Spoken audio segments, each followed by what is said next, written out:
Good afternoon students.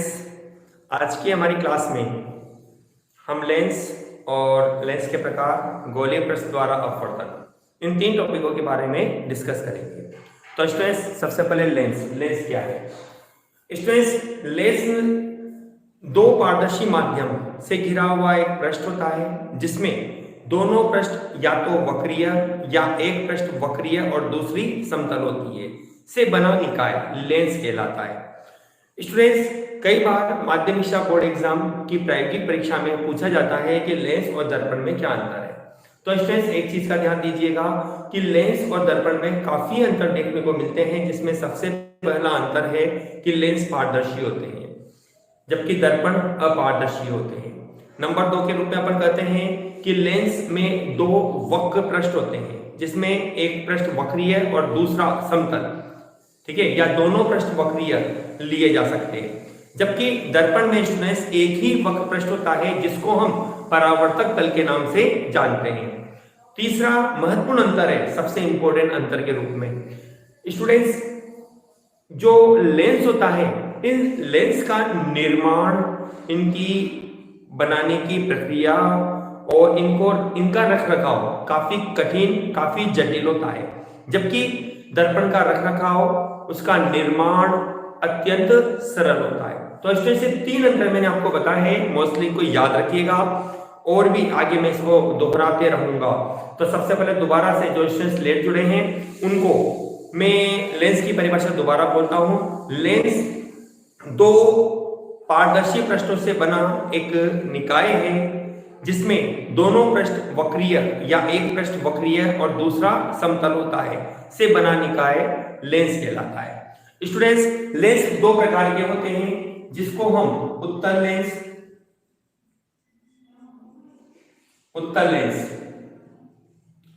और अवतल lens के नाम से जानते हैं। अवतल लेंस, मुख्यतया लेंस दो प्रकार के होते हैं जिन्हें हम उत्तल लेंस और अवतल लेंस कहते हैं। स्टूडेंट्स, उत्तल लेंस जो होता है यह बीच में से मोटा और किनारों पर से पतला होता है। बीच में से मोटा होता है, यह बीच में से मोटा व किनारों से पतला होता है, किनारों से पतला।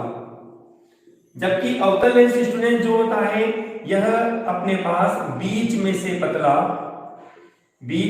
पतला व किनारों से मोटा होता है, किनारों से मोटा, ठीक है स्टूडेंट्स। दूसरा अंतर एक और सुनिएगा, ये लेंस आपतित किरणों को अभिसारित करता है, फैलाता है। आपतित किरणों को क्या करता है? ये फैलाता है, इसलिए इसे अभिसारी लेंस के नाम से जाना जाता है। जबकि ये लेंस अब स्टूडेंट्स अपसारित करता है, मतलब उसको, सॉरी मैंने उल्टा बोल दिया स्टूडेंट्स। उत्तल लेंस होता है आपतित किरणों को एक बिंदु पर मिलाता है, इसलिए इसको अभिसारी लेंस के नाम से जाना जाता है। जबकि अवतल लेंस जो होता है ये आपतित किरणों को फैलाता है, फैलाने का काम करता है, इसलिए इसको अपसारी लेंस के नाम से जाना जाता है।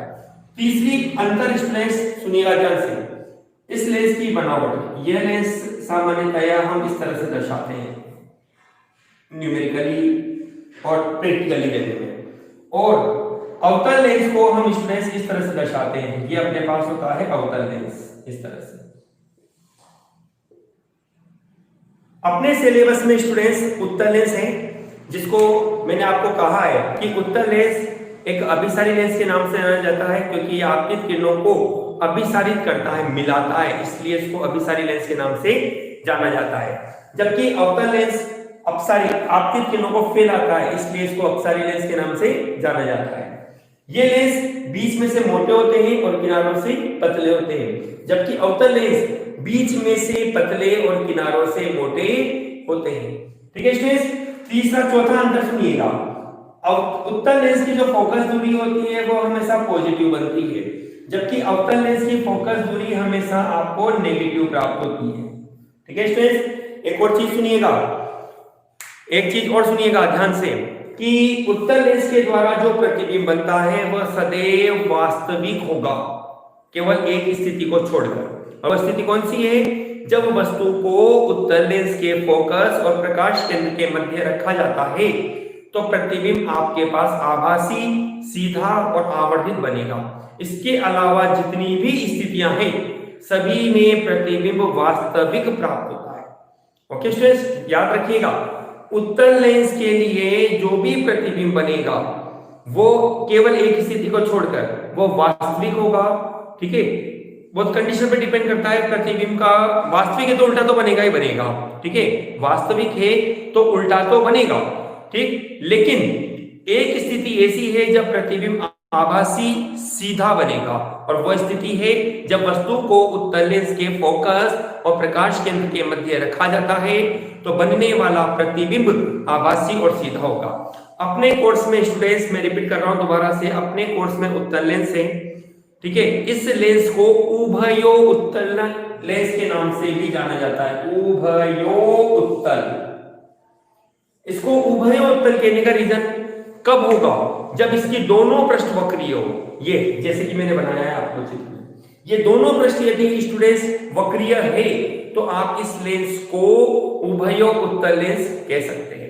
चलिए थोड़ा सा जल्दी से संक्षेप में जो स्टूडेंट्स लेट जुड़ रहे हैं उनको मैं दोबारा से रिपीट कर देता हूं। आज का हमारा टॉपिक चल रहा है लेंस, लेंस के प्रकार, गोलीय पृष्ठ द्वारा अपवर्तन, जिसमें अभी हमने लेंस स्टार्ट किया है। लेंस के बारे में हमने कहा कि लेंस पारदर्शी माध्यम से बना एक समान माध्यम का एक ऐसा पृष्ठ है जिसमें दो पृष्ठ होती है।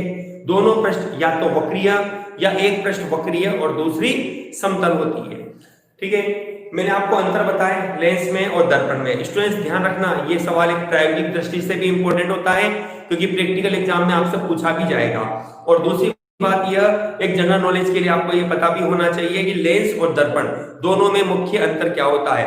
मैं अपना अंतर डिफरेंस दोबारा बताता हूं आपको कि लेंस पारदर्शी होते हैं जबकि दर्पण अपारदर्शी होता है। नंबर 2, लेंस में दो वक्र पृष्ठ होती है, दो पृष्ठ होती है सॉरी, जिसमें से दोनों पृष्ठ वक्रीय या एक पृष्ठ वक्रीय और दूसरी समतल हो सकती है।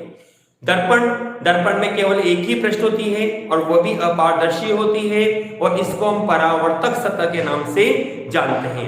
तीसरा अंतर स्टूडेंट्स यह है कि लेंस का निर्माण अत्यंत कठिन होता है, इसका रखरखाव भी कठिन है और काफी खर्चीला भी होता है, जबकि दर्पण का निर्माण, इसका रखरखाव और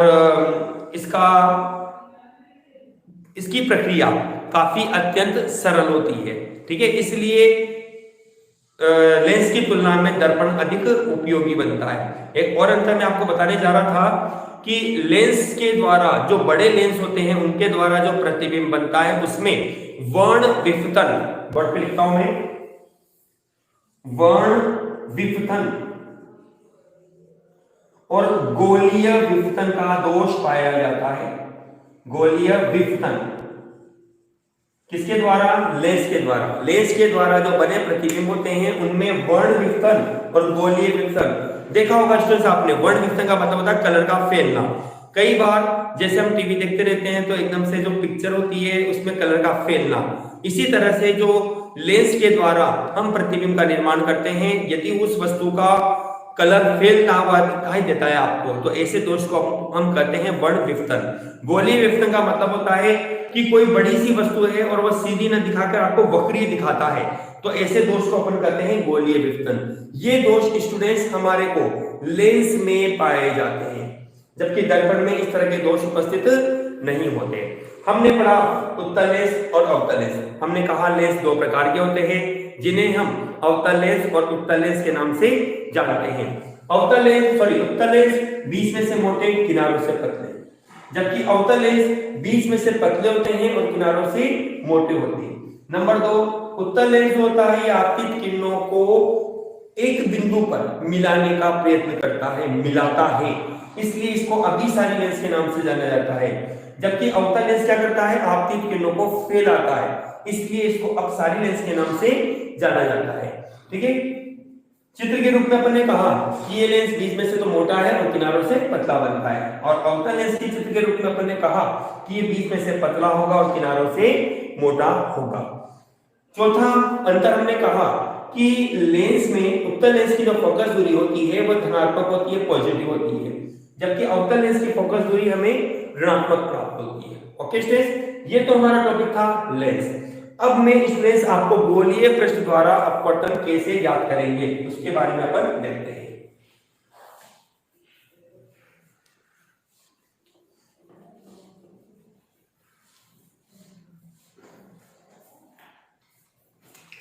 अपना टॉपिक है गोलीय पृष्ठ द्वारा अपवर्तन। गोलीय पृष्ठ द्वारा अपवर्तन। स्टूडेंट्स इसको पतले लेंस के लिए अपवर्तन के रूप में पढ़ते हैं, क्योंकि इसके बाद की जो नेक्स्ट डेरिवेशन आपके पास बनेगी वो इसी टॉपिक का बेसिक होगा। तो स्टूडेंट्स काफी इंपॉर्टेंट डेरिवेशन है, ध्यान से समझिएगा। स्टूडेंट्स हमारा टॉपिक है पतले लेंस द्वारा अपवर्तन। पतले लेंस के द्वारा अपवर्तन में हमने ये कहा कि हमारे पास एक वक्र पृष्ठ है LMN। हमने इसकी मुख्य अक्ष पर एक बिंदु है O। हमने ये माना कि बिंदु O N1 माध्यम में स्थित है, जिस पर वस्तु स्थित है। इस N1 माध्यम से प्रकाश किरण इस वक्र पृष्ठ के बिंदु A पर आपतित होती है और जिससे वस्तु का प्रतिबिंब बिंदु I पर प्राप्त होता है। यह प्रतिबिंब वक्र पृष्ठ के N2 माध्यम में हमें प्राप्त होता है। स्टूडेंट्स हमने इसके संपर्क बिंदु पर यहाँ एक अभिलंब खींचा, तो हम जानते हैं कि आपतित किरण का अभिलंब के साथ बनाया गया कोण आपतन कोण I कहलाता है और अपवर्तित किरण का अभिलंब के साथ बनाया गया कोण अपवर्तन कोण R कहलाता है। हमने स्टूडेंट्स स्नेल के नियम का यहाँ उपयोग किया। हमने कहा स्नेल के नियम से हम जानते हैं sine I upon sine R is equal to N2/1, या आप इसको लिख सकते हो N2/N1। हमने स्टूडेंट्स क्रॉस गुणा किया, जिसमें हमारे पास बनेगा N1 साइन I बराबर N2 साइन R। या हमने कहा यहाँ पर यदि हमारे पास साइन I लगभग बराबर है किसके I के, वह साइन R लगभग बराबर है किसके R के, तो आपको मिलेगा N1I बराबर N2R। समीकरण नंबर 1 स्टूडेंट्स हमें यह प्राप्त होती है, जिसका हम आगे उपयोग करेंगे। सुनिएगा ध्यान से दोबारा से। हमारे पास एक वक्र पृष्ठ है LMN, ठीक है। हमने इसकी मुख्य अक्ष पर N1 माध्यम में एक वस्तु बिंदु O पर रखी है, जिससे आने वाली प्रकाश किरण का N2 माध्यम में प्रतिबिंब बिंदु I पर प्राप्त होता है। हमने बिंदु A पर एक अभिलंब बनाया, तो हमने कहा आपतित किरण इस अभिलंब के साथ आपतन कोण I और अपवर्तित किरण अभिलंब के साथ अपवर्तन कोण R का निर्माण करती है। तो स्टूडेंट्स अपवर्तन की घटना के आधार पर हमने यहाँ पर स्नेल का नियम लागू किया, जिसके आधार पर हमने कहा sine I upon sine R is equal to N2/1 या N2/N1 इसको लिखा जा सकता है। हमने इसका क्रॉस गुणा किया, तो N1 sine I equal to N2 sine I। या हमने कहा साइन I को हमने लगभग बराबर माना किसके I के, और साइन R को हमने लगभग बराबर माना किसके R के, तो हम स्टूडेंट्स इसको लिख सकते हैं N1I बराबर N2R। समीकरण नंबर 1 हमें यह प्राप्त होती है। ओके स्टूडेंट्स, देखिए मैंने यहाँ पर स्टूडेंट्स बिंदु A से एक लंब डाला इस तरह से, इसको मैं नाम देता हूं P पॉइंट, ठीक है। ये मेरे पास AP जो है वो H के रूप में मुझे प्राप्त होती है।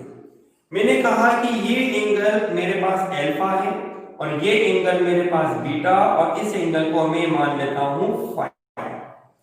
तो स्टूडेंट्स मेरे पास यहाँ पर 3 त्रिभुज बनते हैं।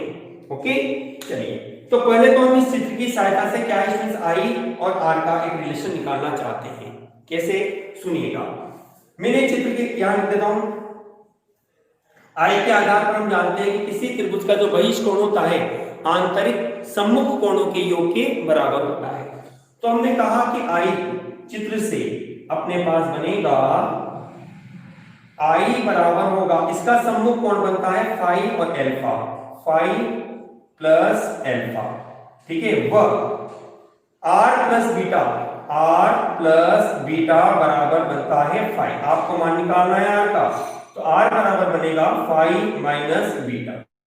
मैंने इसको लिया समीकरण नंबर 2, ठीक है। हमने हमने समीकरण 1 व 2 को शामिल किया। ठीक है, 1 और 2 से हमने कंडीशन ली यहां पर कि वैल्यू रखने के लिए 1 और 2 में हमने वैल्यू रखी n1, i का मान रखा alpha plus 5 is equal to n2 5 minus beta. Okay, थोड़ा सा हमने वेरिएबल को सेपरेशन रखा, कैसे कि n1 अल्फा प्लस n1 5, तो मैंने इस n1 5 को उधर प्रक्षालन कर दिया और बीटा को मैं इधर ले आता हूं, तो मेरे पास बनेगा n1 अल्फा, ये इधर आएगा तो प्लस का n2 बीटा बराबर 5 कॉमन यहां से बचता है n2 और ये इधर आ रहा है इसलिए माइनस का n1। समीकरण नंबर हमने इसको दिया नंबर 3। तो स्टूडेंट्स इस तरह से अपने पास ये समीकरण नंबर 3 प्राप्त होती है। ओके, हम समीकरण नंबर 3 तक पहुंच चुके, आगे हमारे पॉइंट को हम कंटिन्यू करते हैं। अब हम यहां पर 3 त्रिभुज अपने पास बने हुए हैं, इनका उपयोग करेंगे। कैसे, देखो जरा मैं लाइन करता हूं। आपके पास सबसे पहले ट्रायंगल बनता है AOP, ट्रायंगल AOP, जिसमें हमने कहा देखो यहां से यहां तक की डिस्टेंस चूंकि वस्तु है, इसको हम पढ़ते हैं u के रूप में, और आपको पता है हमने हमारी वीडियो में बताया है बाईं ओर की जो भी डिस्टेंस होती है वह नेगेटिव रूप में लिखी जाती है। तो ये माइनस u ये प्रतिबिंब की दूरी है जिसको हमने लिखा v के रूप में, और ये वक्रता त्रिज्या आपके पास बनती है r के रूप में। ठीक है स्टूडेंट्स, अब ऐसा त्रिकोणमितीय फलन जिसमें लंब और आधार आता है, तो उसमें हमारे पास बनता है tan अल्फा, तो हमारे पास बनेगा tan अल्फा लगभग बराबर है अल्फा के, जिसको हम लिख सकते हैं लाल बटे कक्का, लंब बटे आधार। लंब आपके पास है AP, आधार आपके पास है O। लंब आपके पास होता है H बटे U, इसका माइनस का। इसी प्रकार से बीटा का मान निकालते हैं, तो त्रिभुज AIP में आपको मिलेगा tan बीटा, जिसको हमने लगभग लिया बीटा के बराबर। ओके, AP बटे हमने लिख दिया इसको MI, या अपन लिख सकते हैं H बटे B। नेक्स्ट अपने पास है त्रिभुज ACP, त्रिभुज ACP में tan phi लगभग बराबर 5, इसको भी हमने लिखा AP बटे PC। ओके, जिसको हमने लिखा H बटे R। ये हमारे पास आती है समीकरण नंबर 4। अब हम क्या करते हैं स्टूडेंट्स, समीकरण 3 में 4 को रख देते हैं। तो हमने समीकरण 3 व 4 से कमेंट किया, n1 अल्फा का मान है H बटे माइनस का U, प्लस n2 बीटा का मान है H बटे V बराबर n2 माइनस n1। फाई का मान आपके पास है H बटे R। तो स्टूडेंट्स H हमारे पास सब ओर से कैंसिल होता है, जिससे हमें मिलेगा n1 बटे U माइनस का प्लस n2 बटे V बराबर n2 माइनस n1 बटे R, या हम इसको लिख सकते हैं स्टूडेंट्स n2 बटे V minus n1 upon U is equal to n2 minus n1 बटे R। ये स्टूडेंट्स हमें वो फॉर्मूला प्राप्त है जो कि गोलीय पृष्ठ पर अपवर्तन को प्रदर्शित करता है, या आप यूं कह सकते हो कि पतले लेंस के द्वारा अपवर्तन का सूत्र हमें प्राप्त होता है। दोबारा से मैं इसको एक्सप्लेन करता हूं स्टूडेंट, दोबारा से आप ध्यान दीजिएगा, जो स्टूडेंट लेट जुड़े हुए हैं हमारी क्लास में सुनिएगा।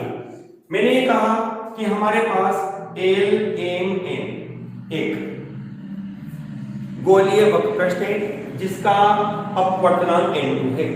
हमने एक वस्तु को n1 माध्यम में बिंदु O पर रखा। बिंदु O इस वक्र पृष्ठ का मुख्य अक्ष कहलाता है। ठीक है स्टूडेंट्स, मुख्य अक्ष पर बिंदु है ये। हमने कहा कि इस वस्तु से आने वाली प्रकाश किरण वक्र पृष्ठ LMN पर आपतित होती है। ओके, अब इससे क्या होगा, अपवर्तन की घटना होगी। प्रकाश किरण एक माध्यम से दूसरे माध्यम में प्रवेश करेगा। अपवर्तन के फलस्वरूप हम कहते हैं कि जब प्रकाश किरण विरल माध्यम से सघन माध्यम में प्रवेश करता है तो उसका वेग कम हो जाता है और वह विलंब की ओर झुक जाता है। तो स्टूडेंट्स हमने कहा हमें इस OA आपतित किरण का प्रतिबिंब बिंदु I पर प्राप्त होता है। हमने बिंदु ए पर एक अभिलंब बनाया, आपतित किरण इस अभिलंब के साथ आपतन कोण I बनाती है, ठीक है, और अपवर्तित किरण इस अभिलंब के साथ अपवर्तन कोण R का निर्माण करती है। ओके, चलिए हमने स्नेल का नियम लागू किया। स्नेल के नियम से हमने कहा, स्नेल का नियम आपके पास ये है, स्नेल के नियम से हमने कहा sin I upon sin R is equal to होता है n/1, जिसको आप लिख सकते हो n2 बटे n1, ठीक है। हमने क्रॉस गुणा कर दिया इसका, n1 sin I बराबर n2 sin R। हमने कहा sin I लगभग बराबर है किसके, I के, और sin R लगभग बराबर है R के, तो हमें प्राप्त होता है n1 I equal n2 R, ठीक है। अब हमने चित्र की सहायता से I का और R का मान निकाला। हम जानते हैं कि किसी त्रिभुज का जो बहिष कोण होता है वह आंतरिक सम्मुख कोणों के योग के बराबर होता है। तो हमने कहा कि इस I का मान आंतरिक सम्मुख कोण, एक तो है अल्फा और एक हमारे पास बनता है फाई, तो हमने कहा I बराबर होगा अल्फा प्लस फाई, ठीक है। और अब हमें चाहिए मान R का, तो हमने कहा इस ट्रायंगल में AIC में R प्लस बीटा बराबर होगा फाई के, तो R बराबर आपको मिलेगा फाई माइनस बीटा। हमने इस समीकरण नंबर 2 को रख दिया समीकरण नंबर 1 में, ठीक है। तो आपके पास क्या बनता है, n1 I का मान आपके पास है अल्फा प्लस फाई बराबर n2 फाई माइनस बीटा। हमने स्ट्रेस ट्रांसपोज किया कि फाई वाली राशि को हम एक तरफ ले लेते हैं, तो हमने इस संख्या को बीटा को इधर ले जाएंगे तो प्लस का होगा, और n1 को उधर लेकर जाएंगे आप तो माइनस का बनेगा। तो हमने कहा n1 अल्फा, ये इधर आता है तो प्लस के n2 बीटा बराबर फाई कॉमन, n2 ये इधर गया था फाई तो माइनस का हो गया माइनस के n1, ठीक है। अब हमें क्या करना है, हमारा उद्देश्य ये है कि चित्र की सहायता से आपको अल्फा बीटा और फाई का मान यहाँ पर ज्ञात करना है। तो हमने स्टूडेंट्स बिंदु ए से एक लंब डाला, ये लंब डाला हमने, जिसको हमने AP नाम दिया, AP की ऊंचाई हमने मान ली h, और M और P के मध्य की दूरी यहाँ हमें अति अल्प प्राप्त होती है। तो ऐसी स्थिति में हमें अल्फा बीटा और फाई का मान निकालने के लिए हमने कहा कि वस्तु की वक्र पृष्ठ से दूरी u के रूप में अपने पास है, प्रतिबिंब की दूरी हमने पढ़ी v के रूप में अपने पास है, और वक्रता त्रिज्या हमें प्राप्त है कैपिटल R के रूप में। ओके स्टूडेंट्स, चलिए अल्फा हमें लंब और आधार, ऐसा ट्रिग्नोमेट्री फंक्शन चाहिए जिसमें लंब और आधार हमें प्राप्त होता है। तो हम जानते हैं कि tan अल्फा, tan थीटा एक ऐसा ट्रिग्नोमेट्री फंक्शन है जिसमें लंब और आधार हमें प्राप्त रहता है, जिसके आधार पर हमने कहा लंब AP बटे OP, AP का मान h है, OP का मान u के रूप में हमें प्राप्त होता है। ओके, ऐसे ही बीटा का मान हमने निकाला AIP ट्रायंगल से, तो हमें मिलेगा AP बटे PI, सॉरी मैंने यहाँ MI लिख दिया, बात कोई प्रॉब्लम नहीं है, M और P के मध्य की दूरी यहाँ पर हमारे पास अति अल्प है इस वजह से, ठीक है। तो H बटे V अपने को प्राप्त होगा। तीसरे ट्रायंगल के रूप में अपने पास बनता है फाई, हमने कहा AC और P, जिसमें AP बटे PC, AP हमें H है और PC हमारे पास R है। ये डिस्टेंस डिस्टेंस दूरी दाहिनी ओर है, इसलिए इनको हमने प्लस के रूप में लिया है।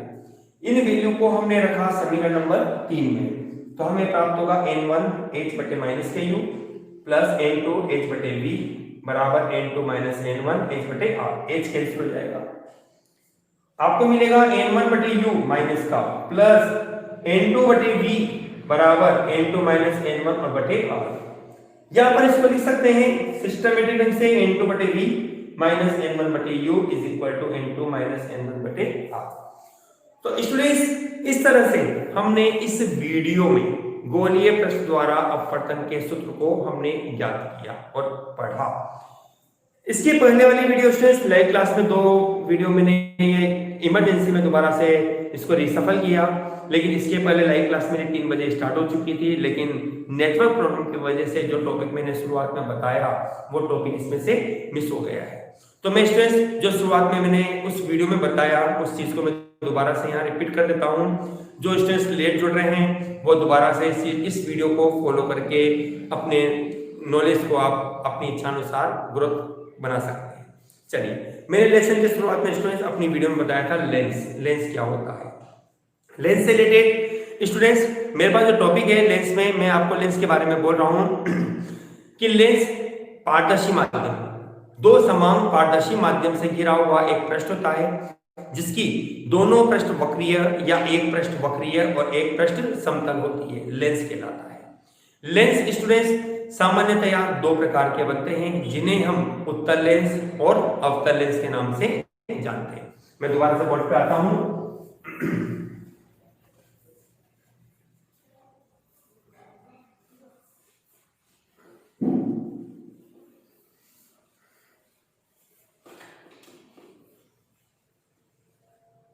लेंस के बारे में हम डिस्कस कर रहे थे। लेंस हमारे पास दो प्रकार के बनते हैं, एक तो होता है उत्तल लेंस और एक हमारे पास होता है अवतल लेंस। इसकी विशेषता के रूप में हम कहते हैं तो उत्तल लेंस बीच में से मोटे, ये लेंस बीच में से मोटे व किनारों से पतले होते हैं, किनारों से पतले होते हैं। जबकि अवतल लेंस स्टूडेंट्स जो आपके पास बनता है ये लेंस बीच में से पतले व किनारों से मोटे होते हैं। नंबर 2 के रूप में इस लेंस को स्टूडेंट्स अभिसारी लेंस के नाम से भी जाना जाता है। अभिसारी, इसको अभिसारी लेंस क्यों कहते हैं? क्योंकि ये लेंस उत्तल लेंस जो होता है ये आपतित किरणों को एक बिंदु पर मिलाता है, इसलिए इसको अभिसारी लेंस के नाम से भी जाना जाता है। अवतल लेंस जो होता है इसको अपसारी लेंस के नाम से जाना जाता है क्योंकि ये आपतित किरणों को फैलाने का कार्य करता है, इसलिए इसको अपसारी लेंस के नाम से जानते हैं। तीसरी विशेषता के रूप में स्टूडेंट्स हमने इसका चित्र देखा था, यह इस तरह से। इनका सिंबल आपसे माध्यमिक बोर्ड परीक्षा में पूछा जाए तो आपको इसी तरह के सिंबल का यहाँ उपयोग करना होगा। और अवतल लेंस का सिंबल होता है इस तरह का, ट्री के आकार का। ये ट्री है, पेड़ के आकार का बनता है, जैसे पेड़ का तना बनाते हैं उस तरह का इसका आकार बनता है। ठीक है। नंबर 4 हमने कहा कि अवतल लेंस की जो फोकस दूरी होती है वो सदैव पॉजिटिव होती है, जबकि अवतल लेंस की फोकस दूरी नेगेटिव प्राप्त होती है। उत्तल लेंस की फोकस दूरी सदैव पॉजिटिव होती है जबकि अवतल लेंस की फोकस दूरी नेगेटिव होती है। अब स्टूडेंट्स कुछ इंपॉर्टेंट चीजें और जो मैंने आपको भी अपनी वीडियो में बताई थी शुरुआत में ही, लेकिन वो नेटवर्क प्रॉब्लम की वजह से डिस्कनेक्ट हो गई थी।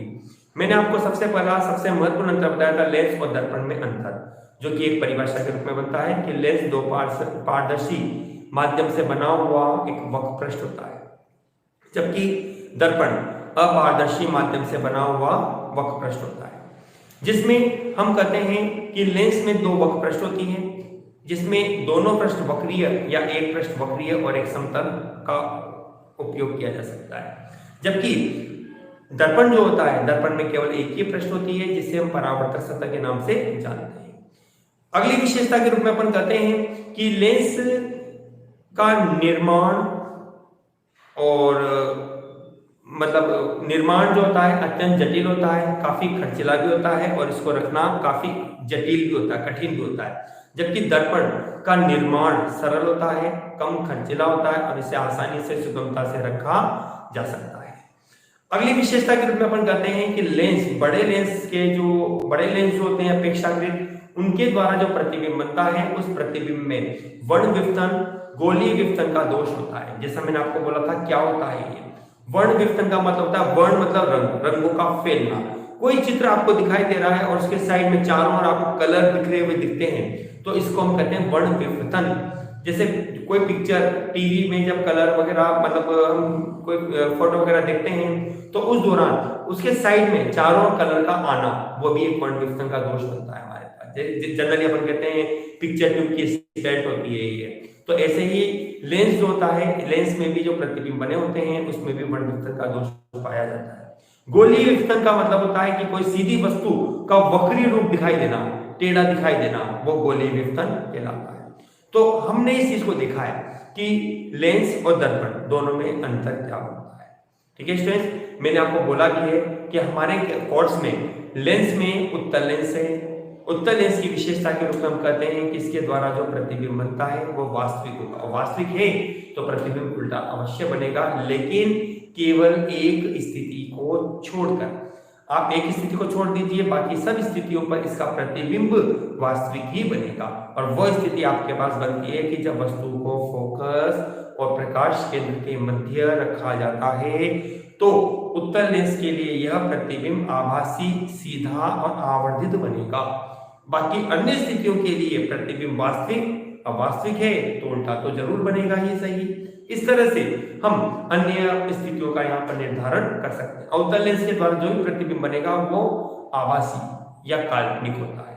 ठीक है स्टूडेंट्स, अब मैं अपनी इस वीडियो में आपसे कुछ सवाल पूछता हूँ जो आप अपनी फिजिक्स क्लासेस के आधार पर आप जवाब दे सकते हैं। ओके स्टूडेंट्स, थोड़ा जवाब देने में स्पीड रखिएगा, जवाब फुर्ती से दीजिएगा और भी स्टूडेंट्स को आप ज्वाइन कीजिएगा। सबसे पहला कि कौन सा लेंस है जिसको अभिसारी लेंस के नाम से जाना जाता है? वह कौन सा लेंस है जिसे अभिसारी लेंस के नाम से जाना जाता है?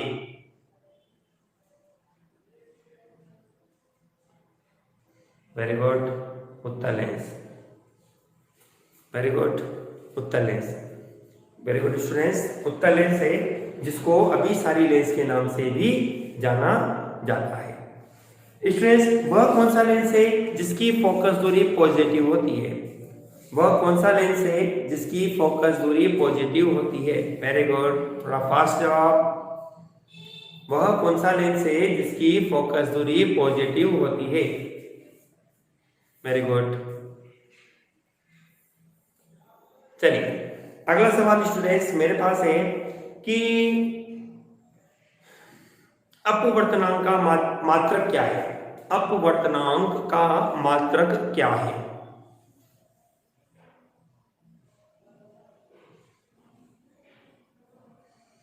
अपवर्तनांक का मात्रक क्या है?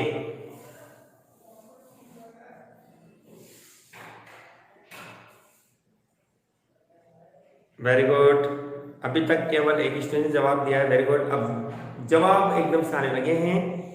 सही जवाब है स्टूडेंट्स, मात्रकीन राशि होती है। स्टूडेंट्स, अपवर्तनांक मात्रकीन राशि है। मेरी बात सुनिएगा और मैं यहाँ पर कुछ पॉइंट्स आपको और बोल रहा हूँ अपवर्तनांक से संबंधित। देखिए, अपवर्तनांक एक मात्रकीन और एक विमाहीन राशि होती है। हम जो भी अपवर्तनांक को यहाँ पढ़ते हैं वो एक निरपेक्ष अपवर्तनांक का रूप होता है। हम किसी भी वस्तु के अपवर्तनांक को बोलते हैं ना तो वह हमारे पास एक निरपेक्ष अपवर्तनांक को पढ़ता है। जैसे मैंने आपको कहा पानी का अपवर्तनांक 4/3 होता है, तो किसके सापेक्ष है ये निर्वात के सापेक्ष है। ये किसके सापेक्ष है? निर्वात के सापेक्ष। तो ध्यान रखिएगा कि हम किसी भी वस्तु का जब अपवर्तनांक बोलते हैं तो वो निर्वात के सापेक्ष अपवर्तनांक को लेकर बोला जाता है। लेकिन हम सामान्य बोलचाल में बोल देते हैं कि वस्तु का अपवर्तनांक इतना होता है ना। लेकिन एक जनरल याद रखिएगा कि इसको निरपेक्ष अपवर्तनांक के रूप में ज्ञात किया जाता है। ओके, जैसे मैंने आपको कहा कांच का अपवर्तनांक 1.5 है, किसके सापेक्ष? निरपेक्ष अपवर्तनांक। वायु या निर्वात के सापेक्ष, सॉरी निर्वात लिया जाता है माध्यम के लिए, तुलना करने के लिए निर्वात माध्यम लिया जाता है। अच्छा, प्रकाश का सर्वाधिक वेग किस माध्यम में होता है? प्रकाश का सर्वाधिक वेग किस माध्यम में होता है? प्रकाश का सर्वाधिक वेग किस माध्यम में होता है?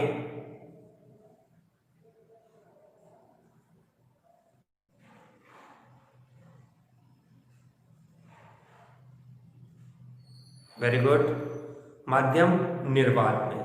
और इसके बाद की भी अपन बात करें ना तो वायु, क्योंकि यदि मैं ये कहता हूं कि सबसे कम किसमें बनता है तो निर्वात और वायु लगभग हमारे पास एक सिमिलर राशि के रूप में काउंट है दोनों, जिसमें हम दोनों को एक जैसे माध्यम के रूप में यहाँ पर ले सकते हैं। ओके स्टूडेंट्स, चलिए स्टूडेंट्स मैं एक चीज अपवर्तनांक के बारे में आपको बता रहा था। अपवर्तनांक की विशेषता और भी है, आप ध्यान जानते हो तो कि अपवर्तनांक मात्राकीन और विमाहीन राशि के साथ साथ यह पदार्थ के रंग, माध्यम की प्रकृति, प्रकाश के रंग, ताप पर निर्भर करता है। ये याद भी रखना, अच्छा सवाल भी है आपके पास कि अपवर्तनांक कौन सी भौतिक राशियों पर निर्भर करता है। तो प्रकाश के रंग पर, माध्यम की प्रकृति पर, ठीक है, और ताप पर। तरंगदैर्घ्य रंग में ही शामिल हो जाता है, लेकिन कई बार कई किताबों में इसको अलग भी लिखा होता है कि प्रकाश के रंग एवं तरंगदैर्घ्य। तो रंग, तरंगदैर्घ्य, माध्यम की प्रकृति, ये हमारे पास अंडरस्टूड होता है। तो आप विशेष याद रखिएगा कि अपवर्तनांक जो होता है प्रकाश के रंग, माध्यम की प्रकृति, तरंगदैर्घ्य, ताप पर निर्भर करता है। चलिए अगला सवाल अपन लेते हैं कि वे लेंस जो बीच में से पतले होते हैं किस नाम से जाने जाते हैं। वे लेंस जो बीच में से पतले होते हैं किस नाम से जाने जाते हैं।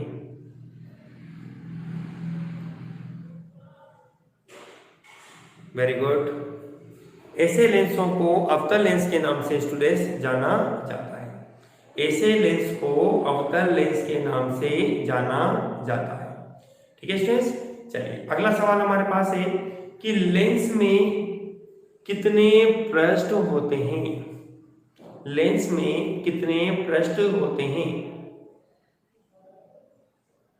Very good.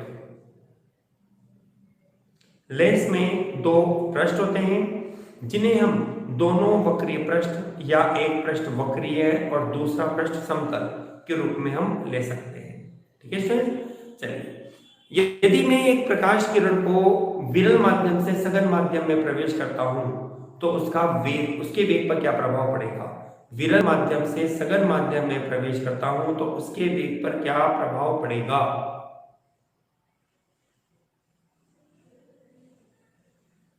Very good, very good students. नहीं, विरल से सघन में जब प्रकाश किरण को प्रवेश कराया जाता है तो वेग घटता है। ठीक है स्टूडेंट्स, वेग में कमी होती है जिससे वो किरण क्या होती है, अभिलंब की ओर मुड़ जाती है। ठीक है। चलिए अगला सवाल अपने पास स्टूडेंट्स है कि लेंस कितने प्रकार के होते हैं। हालांकि पहले भी पूछा है मैंने आपसे ये सवाल, लेंस कितने प्रकार के होते हैं। Very good. लेंस दो प्रकार के बनते हैं जिन्हें हम उत्तल लेंस और अवतल लेंस के नाम से जानते हैं। वह कौन सा लेंस है जो सभी स्थितियों के लिए आभासी प्रतिबिंब बनाता है। सभी स्थितियों के लिए आभासी प्रतिबिंब बनाता है।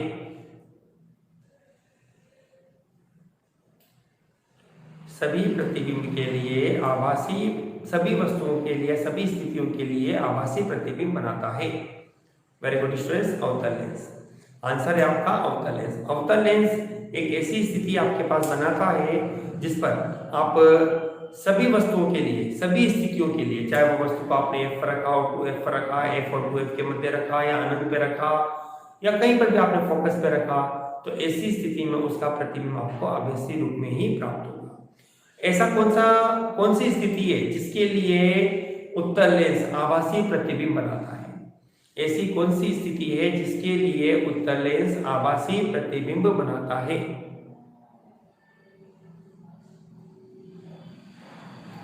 ऐसी कौन सी स्थिति है जिसके लिए उत्तल लेंस आभासी प्रतिबिंब बनाता है। वो स्थिति बताइए जब उत्तल लेंस के द्वारा प्रतिबिंब आभासी प्राप्त होता है।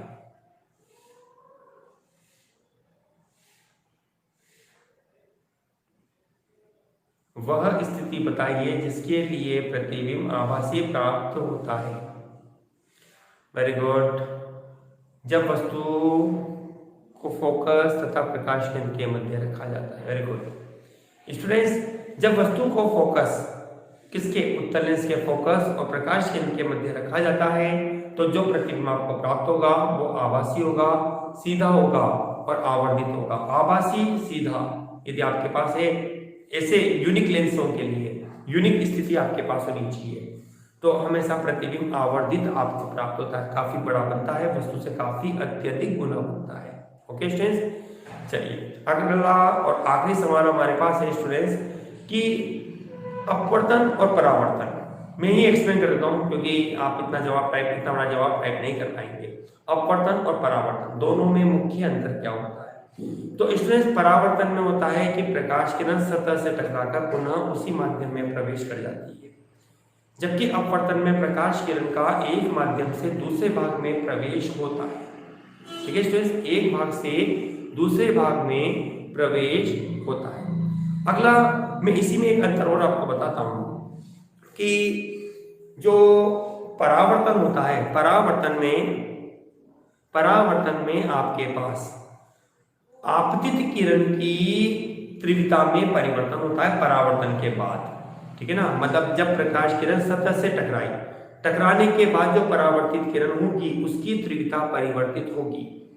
बाकी तरंगदैर्घ्य, आवृत्ति और वेग में कोई परिवर्तन नहीं होगा, जबकि अपवर्तन की घटना में आवृत्ति अपरिवर्तित रहती है, बाकी सब राशियों में परिवर्तन होता है।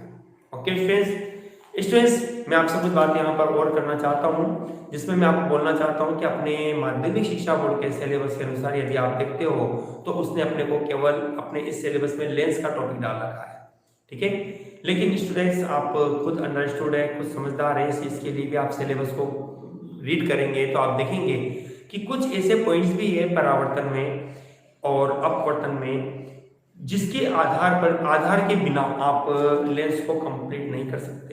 तो मेरा सजेशन स्टूडेंट्स यहाँ पर ये है आपसे कि हमने आपको, हालांकि क्लास में तो आपको नहीं पढ़ाया जाता होगा, इस चीज को नहीं पढ़ाया जाएगा, लेकिन आप यहाँ पर हमारे इस वीडियो में आप परावर्तन से लेकर अभी तक में ये कोर्स आपका यहाँ से स्टार्ट होता है आपके नए सिलेबस के अनुसार।